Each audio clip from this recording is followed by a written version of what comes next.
অভিনব উপায়ে প্রতিবেশী দক্ষিণ কোরিয়াকে হয়রানি করার অভিযোগ উঠেছে উত্তর কোরিয়ার বিরুদ্ধে। সিউলের অভিযোগ, বেলুনের মাধ্যমে তাদের আকাশসীমায় মলমূত্র পাঠাচ্ছে পিয়ংইয়ং। এরই মধ্যে আবর্জনা বোঝাই 150 বেলুন পাঠিয়েছে তারা। বিষয়টি নিয়ে দক্ষিণ কোরিয়ার সীমান্তে ছড়িয়েছে চাঞ্চল্য। বাসিন্দাদের ঘরে থাকার নির্দেশ দিয়েছে সেউল। কয়েকদিন আগেই প্রতিবেশীর বিরুদ্ধে নজরদারি বেলুন পাঠানোর অভিযোগ তুলে পিয়ংইয়ং দেয় প্রতিশোধ নেবার হুঁশিয়ারি। ডিজাইন, এলিগেন্স, বিউটি, সেরা পণ্য সবার জন্য। দক্ষিণ কোরিয়ার আকাশে রহস্যময় বেলুন ঘিরে ছড়িয়েছে চাঞ্চল্য। কয়েকটি বেলুন মাটিতে নামতেই দেখা যায় সেগুলো ময়লা আর মলমূত্রে ভর্তি।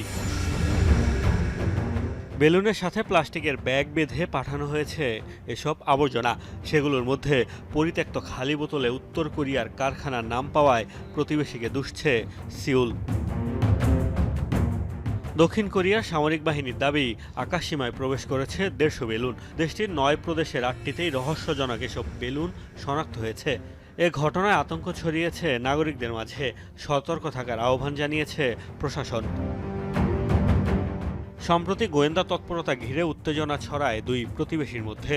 সীমান্ত এলাকায় নজরদারি বেলুন ও ড্রোন উড়ানোর অভিযোগ তোলে পিয়ংইয়ং, দেয় পাল্টা জবাব দেওয়ার হুঁশিয়ারিও। অবশ্য দুদেশের মধ্যে বেলুন পাঠানোর ঘটনা এটাই প্রথম নয়। কয়েক দশক ধরেই উত্তেজনা বিরাজ করা দুই প্রতিবেশী বিভিন্ন সময় একে অপরের বিরুদ্ধে তুলেছে বেলুন পাঠানোর অভিযোগ।